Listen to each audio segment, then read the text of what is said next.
Ready? Ready? Wait for it. Hey! Let's get it. What's up?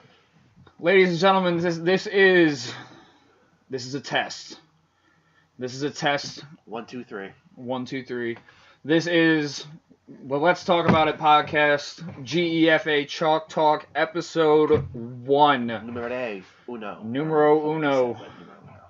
I am Jake Stout, number 5'8" on the Comanche, defensive end extraordinaire. I'm lying. But with me, new member to the Comanche, Arthur Lewis. Arthur Lewis. Number 6, rolling down the street in my 6'4". Oh, man. The whole point of me doing this is, I have my own podcast, Let's Talk About It, which it will come out on this channel, but it's going to get shared in the real GEFA group and the team group. So, the whole point of me really doing this was because, as much as I love the work that Coach Simerson, Coach Melhorn, Coach Marlowe, and Coach Grobes do, along with, Caleb over on the league podcast, I think there's a little bit of a player element missing a little bit. I mean, because at the end of the day, I want this to be more like a Dan Patrick show. I mean, I'm more than willing to take call-ins from anybody in the league. Yep. Just talk, shoot the shit. So that's kind of going to be our lane for the moment. Non-league affiliated. So, like I said, it's probably just going to go in the real group. So it'll be for your viewing pleasure.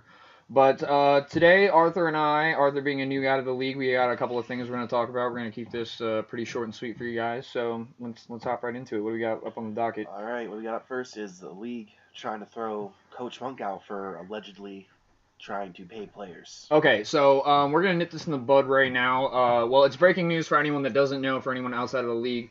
But Monk Williams of the Upper Dauphin County Comanche, head coach, also defensive coordinator, during December, came to one of our practices and said that it was brought to his attention that the league was trying to throw him out because he was allegedly paying Tyler Dieter to play for the Upper Dauphin County Comanche.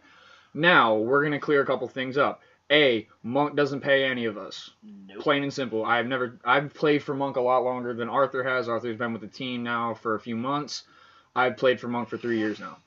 Monk has never once offered to pay me, and this is a league where we don't get paid. So, first of all, yes. Secondly, Monk is not the kind of guy that is in a financial position to go out of his way. Money. Yeah. I mean, if we all had, who am I thinking about right now? If we all had Jerry Jones money. Yeah, if we had money where we could build our own Jerry World, then yeah, sure. Absolutely. But this is PA. This is PA semi-pro football. This is not the league. I'm not getting paid millions. Yeah, for sure. For those out there that know Monk, know he's a straight shooter. He's a good guy. I just want to say that I took a little bit of offense to it because that's my coach. He's a friend of mine. We talk weekly. He talks to all of his players. We're all one big family over here at UDC. So I just want, again, just reiterating, Monk is not paying any of us. If he was, I want to raise like yesterday. Yeah. I want to raise. I don't want to have to. Yeah. Nice. Exactly. A penny would have been good. A penny. Yeah. Right. But no. Like I said, next to that, everything seems pretty good in Comanche land. Yeah. So, all right. What do you have next on the docket? Next is, how much weight does a scrimmage really hold? Yeah, I think this is a good question, especially with Arthur being new to the league, and I know a lot of different coaches and staffs have their views on scrimmages. I mean, I guess do you want to start this one? I mean, I played one scrimmage, and that was against the Diamondbacks. It was, I mean, because of the weather conditions of that game, I wouldn't scrimmage. I mean, but yeah, I know. We know what you're saying. Yeah, because of the weather conditions of that scrimmage, it was. I would nowhere near hold that as much weight as an actual game would have, but at the same time, it was great to know at least what I was dealing with. Exactly. It's good. It's good to know what you're dealing with. It's always good to match up, with another team. It's always good to hit another color. I mean, practices. I mean, I've been on teams going all the way back to like my high school days that we've had, guys almost get into fights in practice just because they're so sick of hitting the same people. Yeah. You know what I mean? So I think it's one of those things that at the end of it, you kind of need to see a different color every now and then. And I think the NFL does it really interestingly where they do the co-op practices. Yeah, that definitely. Yeah. I would think helps to kind of nick the monotony in the ass. For sure. Just because you're finally like, it's not a game situation, but you're still getting to hit somebody where you don't need to see them every single day. Facts. And I think another big thing too, in regards to how much weight does a scrimmage hold, I think more of it depends on when the scrimmage is held. Because everybody, everybody loves, when the schedules come out in December, everybody gets, all antsy. Both league pages get, everybody gets a little fire under the backside. You know what I mean? They get a little antsy and everything. So for me, it's, if you're scrimmaging middle of February, first of all, the risk of you hurting any of your players or as a player being hurt is through the roof. It's not worth it to me. And I know a lot of coaching staffs out there don't do it, but I know teams in the past that have. So for me as a player, and I'm sure for you the same, like we don't need to be killing each other in February when the season's in March. Not when the season's just about to start. Exactly. But all right, so it's kind of to piggyback off of the original question, how much do you put into like the weight of your play in a scrimmage? You know what I mean? Because like so most of the scrimmages, to my knowledge, are always set up, like 10 plays offense, 10 plays defense, 30 to 40 minutes of just live, like game situation. Yeah. So for me, like perfect example, if somebody goes and gets snagged on. You know what I mean? Like if we're up at Bloom or we're scrimmaging wherever, and somebody gets snagged on it, and the clip ends up on the league page. How much? You know what I mean? How much weight does that really carry in the broad scheme of things? I mean, to me, it wouldn't carry that much unless it was like on a repeated basis. Then. Oh yeah, for sure. But if it's just like an isolated incident, then it's not going to carry that much weight. It might just there could have been any number of factors that would have led into that. Yeah. Well, and one thing too, I mean, the only guy that comes to mind, and I'm in no way, shape, or form trying to gas this guy up any more than he already is, because this guy, in my opinion, is one of the best receivers in the league. Mike Stum is a racehorse. I don't know, you haven't heard the name yet, but you'll know it when we scrimmage the Cyclones in a couple of weeks. Mike Stum is like 6'6", 6'7". Like snags on people every day. Like he calls himself Megatron. He's white Megatron. He's like white chocolate, my guy. Like no, I'm not even kidding. The dude is a monster. He's a great athlete. I tip my hat to him every time I see him. Every time I see him, it's always hey man, you're a hell of a ball player, and he is. You know what I mean? But if Mike Stum's out here posting his he snagged on so and so in a scrimmage. We expect that from him, you know what I mean? But like at the end of the day, to kind of bring it all full circle, it's still a scrimmage, you know what I mean? Like it's cool, like if you want to put something like that on a highlight tape, cool, because at the end of the day, it's still pseudo organized football. But like our league page has a lot of people that, okay, cool, scrimmage, it's like their world ends. You know what I mean? It's like that's all they'll talk about is, yo, I pancaked you in that scrimmage. Remember, like 3 years ago? It's like, dude, it's like you know what it kind of reminds me of? It's like those dudes that peaked in high school. Yeah. You know what I'm saying? They're like, oh, back in my day, back in high school, back in Nam. Bro, it doesn't carry that much weight, in my opinion, and I'm sure you agree. Yeah, I mean, I've been like back in high school, we've been beaten by teams in scrimmage, and then come to play them in the regular season later, and beat that ass. So yeah, it's like does it really matter? Yeah, and in my answer, it's no. And I know a lot of teams in this league, like I mean, we talk off camera, but the Shock and the Cyclones did their annual Toys for Tots scrimmage, which you're not. when it comes to stuff like that, you know what I mean, where it's for a good cause, you don't see people talk as much. It's just on the league page, it's a mutual tip of the cap, this, that, the third, whatever. But I remember, you know, we're not gonna name names, you know, but there was a team up in Port Williams. Is that Port Williamsport, somewhere up there? No, we're not gonna name names. But yeah, they had a defensive MVP, a preseason defensive MVP, who got trucked by a quarterback that no longer plays in this league. Well, I mean, DeTemple is kind of old too. You know, he's kind of slender, a little out of shape, kind of dad bodish. You know what I'm saying? Yeah. But according to this individual who played on this team up in this, you know, northern, like, central PA area, he was the defensive MVP. He talks about how much he works out. His workout videos were hysterical too, because guess what? He works out at Planet Fitness. You know, that's like you clown fodder 101. Don't post your workout videos if you're not actually, like, doing something wild. So, that's just a note from, you know, being on the gram. But, hey, I'm sorry, I'm trying to keep it together. But, no, and it's one of those things that, like, it got to the point where a dude was, like, really talking that shit. And I'm like, dude, all right, first of all, you realize the season is months out. You were actually at that scrimmage, too. That was the one that really? That was the one that you came with me. Yeah. Like I said, we're not gonna get into it. But anyway,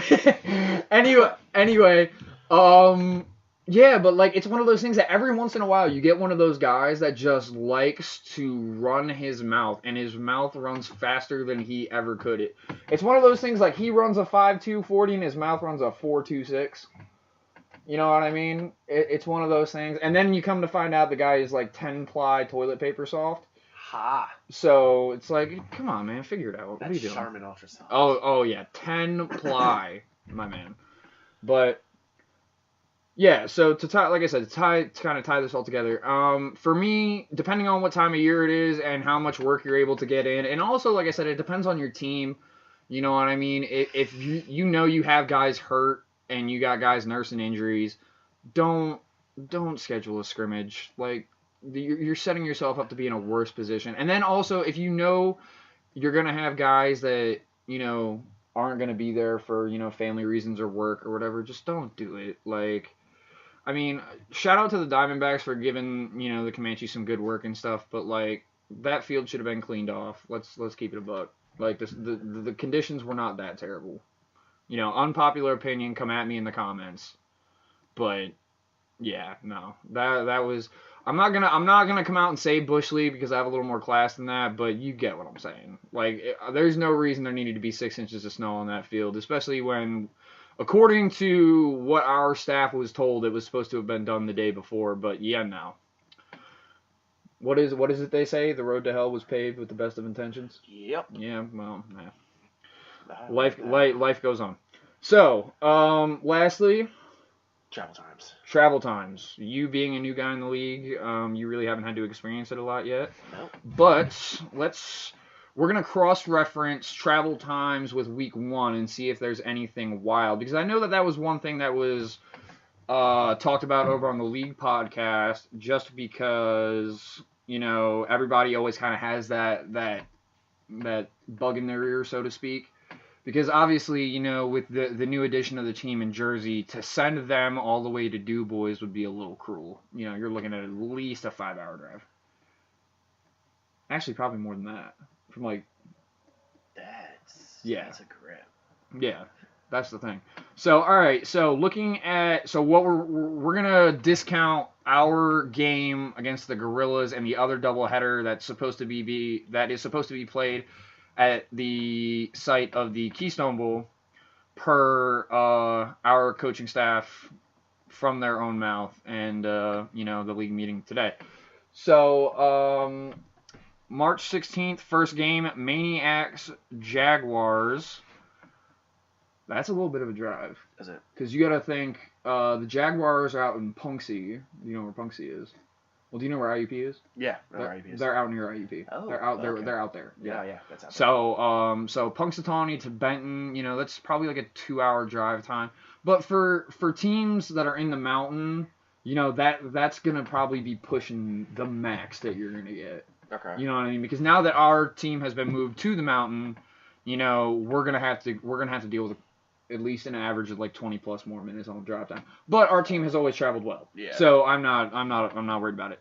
So Gorillas Tomahawks. If the Gorillas players are good navigators, which MapQuest, Google Maps, you should be able to go right up 15 to Mifflin County, because it's Yeah, the Mifflin County is maybe like 45 minutes an hour. Yeah, 45. Yeah, because probably about 45 minutes to an hour. So that's definitely not bad. Yeah.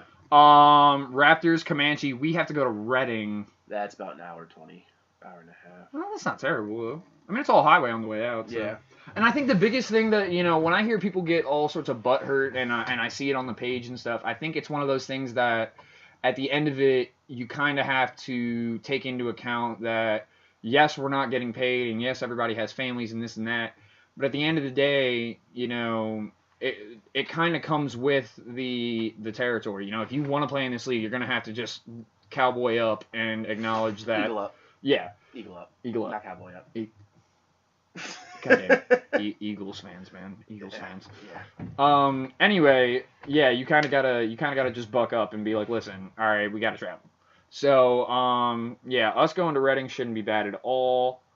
What do we have after that? The Mountain Lions D-backs. Now that's gonna be a grip, because from here to Du Bois is 3. Well, close to 3. Because we'd have to go up to 70, or no, we'd have to go all the way up north, like 15 north to 80, and then book 80 out to Du Bois. So, if I remember correctly from when we went to Punxsy last year, because we actually stayed in Du Bois, because Du Bois is right and Punxsy are right next to each other. That was like a 2-hour plus drive. That's a lot of driving. Exactly. Well, we stayed in a hotel and all that stuff, so I mean, it is what it is. But, and then you figure, so you're figuring East Stroudsburg to Punxsy. That's a grip. That's a grip. And I think, that's probably and again, I'm not any authority to make a prediction on the game. I'm just a player. But I hope the D-backs travel well. I really do. Just because, at the end of the day, this league, we need to be more competitive as a whole. And I think it's going to be more beneficial. Obviously, travel times, everyone has, stick up their butt about it. But, at the end of the day, figure it out. Somebody somewhere's got a minivan. You can pack 5 guys in a minivan if you really have to. So, is what it is. So, after that, we have Rage in the Kings. So, Kings are in Columbia County, which is... I'm trying to think. They played a high school field. I'm blanking on it right now. Damn. Well, anyway, so Columbia County from here is probably about an hour and 20, because I live in Harrisburg. So yeah, so probably about an hour and 20, and then Jersey. See, I don't know where the Jersey team is exactly out of. Yeah. I don't even think it's on here on the league page where the new team is. But regardless of the point, so you're thinking, I'm probably thinking close to 3. At least 2, 2.5. At least 2, yeah, at least 2, 2.5 for sure. Because just looking at it on a map, you know what I mean? You're going from there to there. Yeah, probably 2.5 hours. It's probably mostly highway too, so that'll save some of the Kings players. But after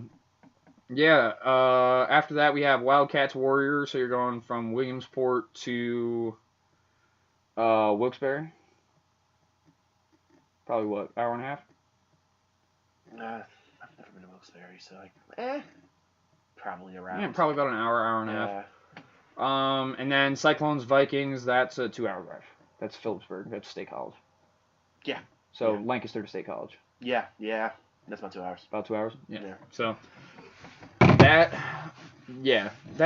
one thing, like I said before, keeping travel time, into account. I think everybody got a pretty fair schedule this year, because I looked at all of the team schedules, just a quick glance before Arthur and I hopped on.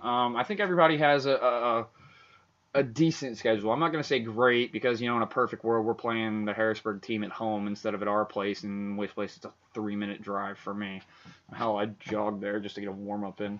Show up to the game 10 minutes late. But, hey, to each his own. You got any questions for me, man? I mean, I know you're a rookie to the league. But... No, not right now. Just can't wait to hit people. Yeah. I can't wait to see you hit people at this point, honestly.